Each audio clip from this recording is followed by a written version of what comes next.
জল নেই? জল শেষ হয়ে গেল নাকি? এই জানো তো, গ্রামের সব জলাশয়ের জলস্তর না নেমে গেছে, পুকুরও শুকিয়ে গেছে, কুয়োতে জল অনেক নিচে চলে গেছে। কি যে হবে কে জানে। এই বছর তো বৃষ্টি হয়েছে কম, তার উপর মানুষজন জল ব্যবহারের চেয়ে নষ্ট করে বেশি। দেখি, মহারাজকে বলতে হবে।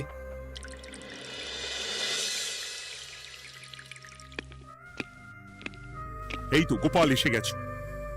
শুনেছো, রাজ্যের সকল জলাশয়ে শুধু শুনিনি, চাক্ষুষ দেখেছি, আর এর কারণ ও তার সমাধানও ভেবে এসেছি মহারাজ। তুমি কি বলতে চাইছো সেটা বলো না খোলসা করে। মহারাজ, আসন্ন দিনে জলাভাব মেটানোর একটাই উপায়, তা হলো প্রজাদের উপর কর চাপানো। মহারাজ, আমার ঠাকুরদা বলতেন, যা মেলে মূল্য বিনে তার মূল্য কে আর জানে। আমরা যেহেতু জলের মতো এত মূল্যবান সম্পদ বিনামূল্যে পাচ্ছি, তাই একে গুরুত্ব দিতে শিখিনি। সবাই মিলে দেদার জলের অপচয় করছে। আমি এই অপচয়ের বিরুদ্ধে কর বসানোর পরামর্শ দিচ্ছি মহারাজ। জলের জন্য দেবে দাম, ছুটে যাবে কাল ঘাম। হ্যাঁ, যখনই জলের জন্য কর দিতে হবে, তখনই জলের অপচয় বন্ধ হবে। এতে লাভটা কি হবে গোপাল? মানুষ কম জলে কাজ করা শিখে যাবে, ফলে আগামী দিনে যদি জল সম্পদ কমেও যায়, এই কৃষ্ণনগরের প্রজারা আগে থেকেই তার জন্য প্রস্তুত হয়ে যাবেন।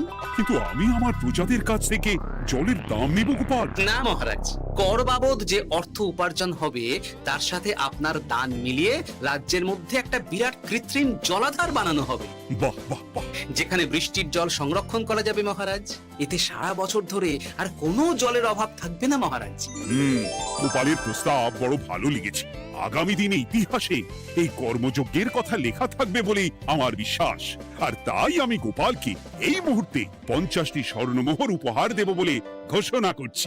সাধু সাধু সাধু।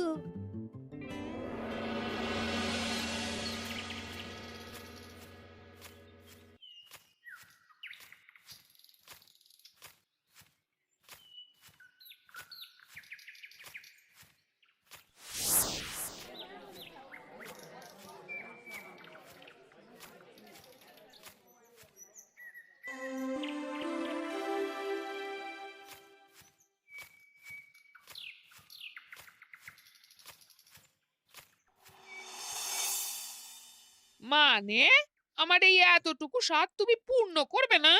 আমি কি নিজের জন্য চেয়েছি নাকি? সবই তো পাবে তোমার মেয়ে আর জামাই। হ্যাঁ, সে বুঝেছে গিন্নি, তাই বলে এতগুলো মুদ্রা আমি খরচ করতে পারবো না। পারবে না? আমি তাঁতির বাড়ি থেকে মেয়ে জামাইয়ের জন্য কয়েকটা শাড়ি আর ভালো পাঞ্জাবি কিনে একটু পাঠাবো। কিন্তু এখন আমার কাছে অত মুদ্রা নেই গিন্নি, পরে পেলে আমি ঠিক তোমার স্বাদ পূরণ করব। আবার বাজে কথা বলার জায়গা পাও না তুমি। এতক্ষণ কোথায় ছিলে গো? আমি বেলা নদীর পাড়ে গিয়েছিলাম, তখন কমলা আমাকে বলল তোমায় নাকি দেখেছে। কি দেখেছি?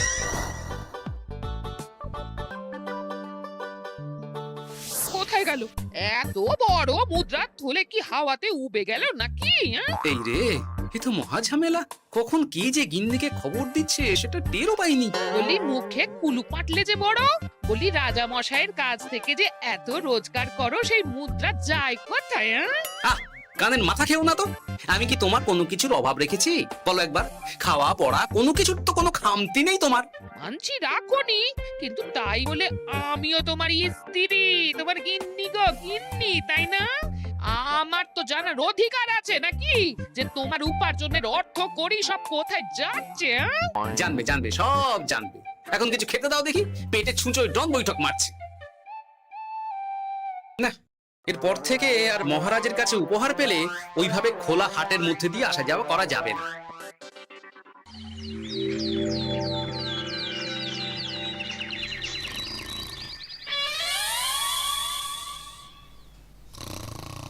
তোমার আর কোনো চিন্তা নেই গোপাল। আমি তোমার মাসোহারা তো বাড়িয়ে দিলাম, সঙ্গে প্রত্যেক দিন তুমি 10 মোহর করে পারিতোষিক পাবে। এই নাও।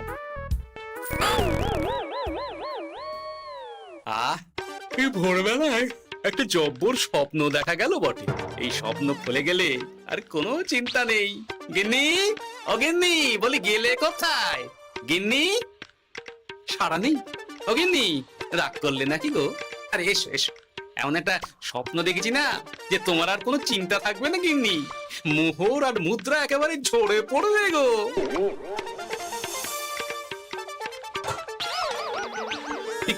এইসব ফলাহার সাজিয়ে রেখে গেল কোথায় গিন্নি? নিজের বাপের বাড়িতে তো যাবে না, কেউ নেই সেখানে। মেয়ের বাড়ি গেল নাকি? না, মেয়ের বাড়িতে তো গিন্নি যায় না। তাহলে না না, খালি পেটে এত ভাবতে পারছি না। আগে মুখ হাত ধুয়ে এসে কিছু খেয়ে নি, তারপর দেখি গিন্নি কোথায় গেল। না, গিন্নিকে তো কোথাও দেখলাম না। গেল কোথায়? যাকে আগে রাজবাড়িতে তো যাই, ফেরার সময় না হয় আবার খোঁজ নেব, ততক্ষণে ফিরেও আসতে পারে।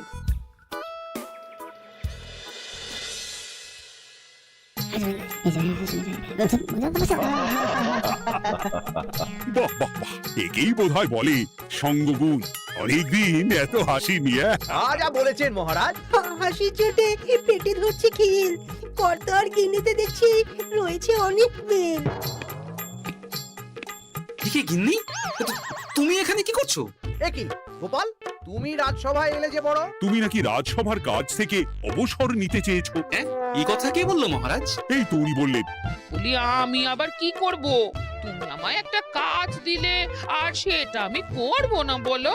আমি তোমায় কাজ দিলাম? কি কাজ? বাবা গোপাল, তুমি কি আকাশ থেকে পড়লে নাকি? তুমি তো তোমার গিন্নিকে বলে পাঠিয়েছো যে তুমি আর রাজসভার কাজে যোগ দিতে চাও না। তোমার নাকি আর কাজে মতি নেই, তুমি বিশ্রাম চাও। এই রে, গিন্নি দেখি ভয়ঙ্কর চাল দিয়েছে। আমার নামে রাজসভায় এসে এইসব বলেছে।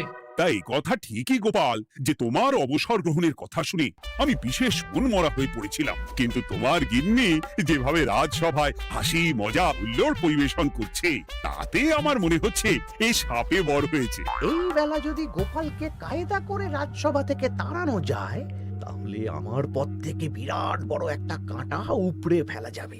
গোপাল গিন্নি সবার মধ্যে বিলিয়েছেন হাসি, তার জন্য রাজামশাই হয়েছেন ভারী খুশি। হ্যাঁ গোপাল, তাই আমি ঠিক করেছি তোমার স্থানে আমি তোমার গিন্নিকেই বহাল করব। হ্যাঁ, তোমার সঙ্গে ঘর সংসার করে ওর বুদ্ধি বেশ খোলতাই হয়েছে, সেটা বোঝাই যাচ্ছে। এছাড়াও আমাদের অনেক পরামর্শ দিয়ে সাহায্যও করতে পারবে। তাছাড়া উনি মহিলা বলে অন্দরমহলেও যেতে পারবেন, রানীমাও খুশি হবেন বলেই তো আমার বিশ্বাস। কি গোপাল গিন্নি, তোমার এই কাজ করতে কোনো আপত্তি নেই তো? আপত্তি কেন থাকবে মহারাজ? আমি ধন্য আপনি আমায় এত বড় সম্মান দিচ্ছেন বলে। এ তুমি আমার কত বড় সর্বনাশ করলে গিন্নি। তুমি কিনা শেষে আমার চাকরিটাই খেলে। এটা গোপালের জন্য বড় ভালো হলো, তাই না? কোনো কাজ করতে হবে না, কিন্তু রোজগার আগের মতোই থাকবে। অবসর আর উপার্জন একসাথে। না হে গোপাল, তুমি আর এখানে কাঁচু মাচু মুখে দাঁড়িয়ে না থেকে নিজের বিশ্রামে ব্যাঘাত ঘটিও না। আমাকে সবার কাজ শুরু করতে দাও। যথা আজ্ঞা মহারাজ।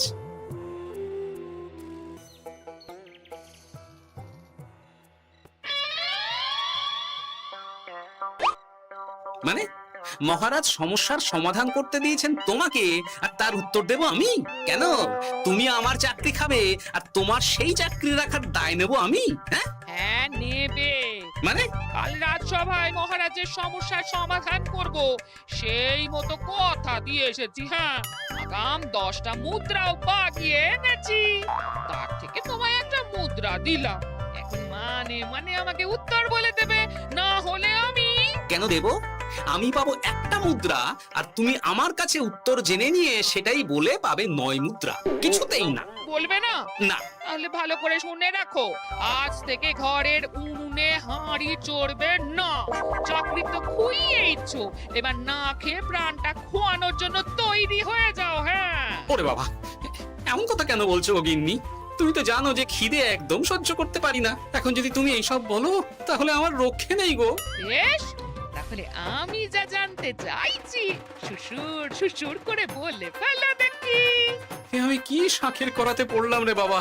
ঠাকুর, এত দুর্ভোগ লেখা ছিল, ঘরে বাইরে সব জায়গায় এত হেনস্থা যে সহ্য করা যায় না ঠাকুর। একেই তো বলে গো গিন্নি, মেঘ না চাইতেই জল। এতদিন কতভাবে চেষ্টা করেছি গোপালকে রাজসভা থেকে তাড়াবার, আর গোপাল নিজেই কিনা রাজসভা থেকে পালিয়ে গেল। কি সব বলছো? তোমার শরীর ঠিক আছে তো? শরীর মন সব ঠিক আছে, তবে গোপালের বদলে কাকে বহাল করা হয়েছে শুনলে তোমার মাথা ঘুরে যাবে। কাকে? গোপাল গিন্নিকে। আমার কিন্তু বিষয়টা খুব একটা সরল ঠেকছে না গো। গোপাল ভাঁড়ের বুদ্ধি তো আর যে সে বুদ্ধি নয়। উনি যাই করেন তো ভেবে চিন্তে করেন, এর পেছনে আবার কোনো মতলব নেই তো। এটা তুমি মন্দ বলনি গিন্নি। গোপালকে নিয়ে সত্যিই কোনো বিশ্বাস নেই। ও কখন কি ঘোট পাকাচ্ছে বলা যায় না। আমাকেও সাবধানে থাকতে হবে। দেখতে হবে যে গোপাল আসলে কি চাল চালতে চাইছে।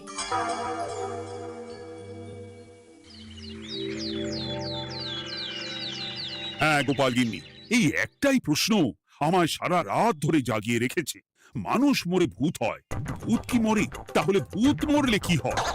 মানে মহারাজ, এই প্রশ্নের উত্তর আমার আজকে দিতে ইচ্ছে করছে না। হ্যাঁ, আমি না হয় আপনাকে আগামীকাল এই প্রশ্নের উত্তর দেব, ঠিক আছে? হ্যাঁ, গাছ থেকে পড়ে গেলে জাপটে ধরে ডালকে। আজকের প্রশ্নের উত্তর উনি দেবেন কালকে। না হে গোপাল গিন্নি, তা হয় না। এই প্রশ্ন আমাকে সারা রাত বিচলিত করেছে। আবার যদি আজকেও এই প্রশ্নের উত্তর না পাই, তাহলে তো আবার একটা নিদ্রাহীন রাত আমাকে কাটাতে হবে। মানে আমি বলছিলাম কি মহারাজ, গোপাল গিন্নি তো সদ্য এই কাজে বহাল হয়েছে, তাই তাকে তো একটু সময় দেওয়া দরকার নাকি? কিন্তু প্রশ্নের উত্তর না পেলে যদি মহারাজের শরীর খারাপ হয়, তার দায় কে নেবে মন্ত্রী মশাই? এই রে, এখন আমি কি করব? এ তো মহা বিপদে পড়লাম দেখছি। হ্যাঁ, আচ্ছা মহারাজ, ঠিক আছে ঠিক আছে, আমি এই প্রশ্নের উত্তর দেব, কিন্তু আমার না একটু সমস্যা আছে। খোলা হাওয়াতে গিয়ে না দাঁড়ালে আমার ঠিক মাথা খোলে না, তাই বলছিলাম। তাই না হয় যাও, হাওয়া খেয়ে এসে মাথাটা খোলতাই করে নাও। কিন্তু এই প্রশ্নের উত্তর আমাকে আজকেই দিতে হবে। হ্যাঁ, উফ, এই যে কি সমস্যা! সারাদিন ঘরে বসে থেকে থেকে তো আমার সারা গায়ে বাদ ধরে গেল। সেই সকালবেলা আমাকে ফলাহার কুড়িয়ে দিয়ে গিন্নি তো চলে গেছে রাজবাড়িতে চাকরি করতে। এদিকে আমার যে পেটে কিচ্ছুটি নেই, তার কি হবে? মহারাজ দোকানে গিয়ে যে ভালো মন্দ খাবো তারও উপায় নেই। তাহলেই তো গাড়ি গাড়ি খরচা।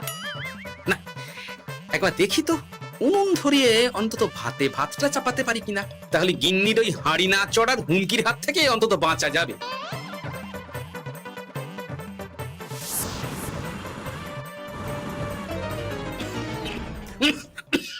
ও বাবা গো, ও বাবা, এত কেসে কেসে সোজা শেষ যাত্রা হয়ে যাবে আমার।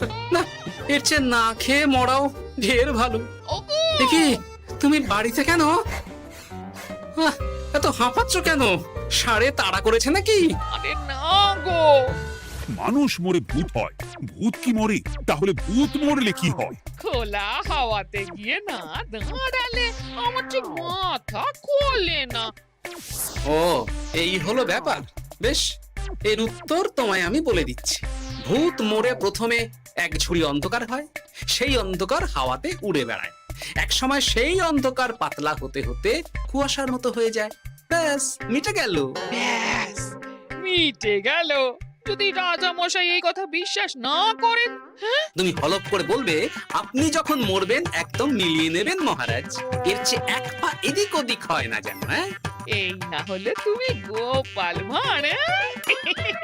বুঝেছো তাহলে? এই তুমি চিন্তা করো না, রাজবাড়ি থেকে ফেরার সময় আমি তোমার জন্য অনেক অনেক বাজার করে আনবো, ঠিক আছে? এই আমি যাই। কিন্তু ভারী মজা হলো। মহারাজ তক্ষুনি প্রশ্নের উত্তর চাইলে গিন্নি এইভাবে সেই রাজবাড়ি থেকে দুধ দাঁড়িয়ে ছুটে আসছে উত্তর জানতে। আমাকে তুমি একটা চাল দিয়ে কুপকাত করেছো তো গিন্নি। এইবার বুঝবে কত ধানে কত চাল।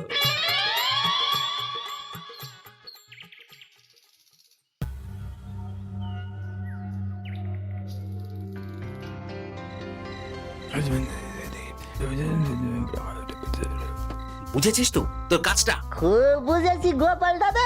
নেই, এবার লেগে পড় দেখি।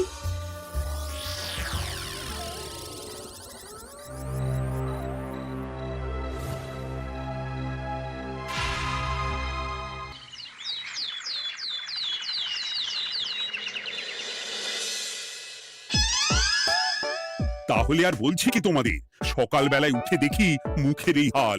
এই কাণ্ড কি করে হলো মহারাজ? আহ, তার আমি কি জানি। আমি সকালে উঠে আয়নায় নিজেকে এই অবস্থায় দেখে খুব চিন্তায় রয়েছি। গোপাল গিন্নি, আগে মহারাজ। গোপাল থাকলে যে কাজ করতো সেটা তো তোমাকেই করতে হবে, বলতে হবে এর সমাধান কি। হ্যাঁ মানে আমি হ্যাঁ হ্যাঁ, আমার মনে আছে। তোমার তো আবার হাওয়া না খেলে চলে না। যাও যাও, তাড়াতাড়ি হাওয়া খেয়ে এর উত্তর নিয়ে এসো।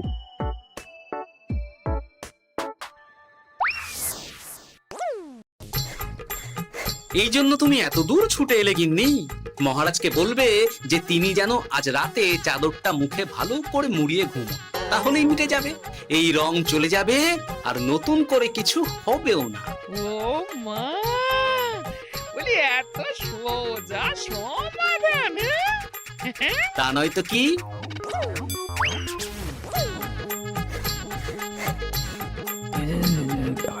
কাল সারা রাত আকাশে একবার দেখলাম চাঁদ উঠেছে, আর একবার দেখলাম ঘোর অমাবস্যা। এর কারণ কি? একই রাতে দুই তিথি হয় কি করে? মানে আর একটা সমস্যা। হ্যাঁ, এটা আগে বললেই তো হতো মহারাজ।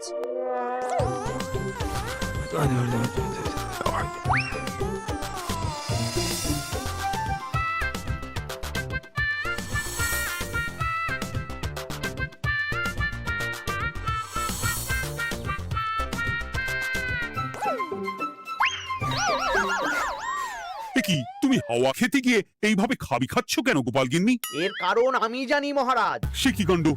তুমি কি করে জানলে? গোপাল গিন্নি মোটেও হাওয়া খেতে যায়নি মহারাজ, সে গেছিল নিজের বাড়িতে গোপালের কাছে আপনার বলা প্রশ্নের উত্তর জেনে আসতে। মানে গোপাল গিন্নি তার মানে আমাকে ঠকিয়েছে? তা জানি না মহারাজ, তবে আমার মনে হয় এর পেছনে গোপালের কোনো গভীর ষড়যন্ত্র আছে, না হলে সে এমনটা করবে কেন? আর এক রাতেই আপনার সাথে এতগুলো অদ্ভুত ঘটনা পর পর ঘটবে কেন? বটে, এক্ষুনি গোপালকে ডেকে আনো।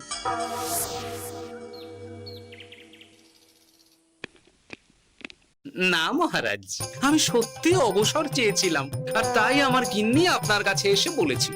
ওর কোনো দোষ নেই মহারাজ। না মহারাজ, আমি মিথ্যে কথা বলেছি। হ্যাঁ, উনি আপনার কাছ থেকে পাওয়া সোনার মোহর নিয়ে বাড়ি যান না, তাই আমি ওকে শায়েস্তা করতে এই ফন্দি করেছিলাম। আসলে মহারাজ, আমি আপনার কাছ থেকে পাওয়া সোনার মোহর জল প্রকল্পের কাজে লাগাবো বলে কিছু জনকে নিয়ে একটা দল গঠন করতে গিয়েছিলাম, আর তাদের কাছেই ওগুলো রেখে এসেছি। এটা যদি আমার দোষ হয় তাহলে আমি ক্ষমা প্রার্থী মহারাজ। সাধু গোপাল, সাধু তোমার উত্তর। এই কাণ্ড! আর এদিকে রাজবাড়ি থেকে বাড়ি, আর বাড়ি থেকে রাজবাড়ি করতে করতে আমার প্রাণ ওষ্ঠাগত হয়ে গেছে মহারাজ। ওহ, আমার ঘাট হয়েছে, আপনি আমায় ক্ষমা করে দিন মহারাজ। এইবার মজার টের পেয়েছ তো গিন্নি? আপনি আপনার আদরের গোপাল ভাঁড়কেই তার চাকরি ফিরিয়ে দিন মহারাজ। আমি যাই আমার হেসেল সামলাতে। গেলে পচা খুব ভালো করেছে বলতে হবে।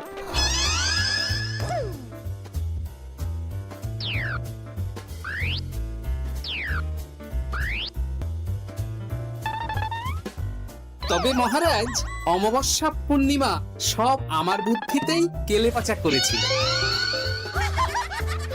আপনার ওই মুখের রং,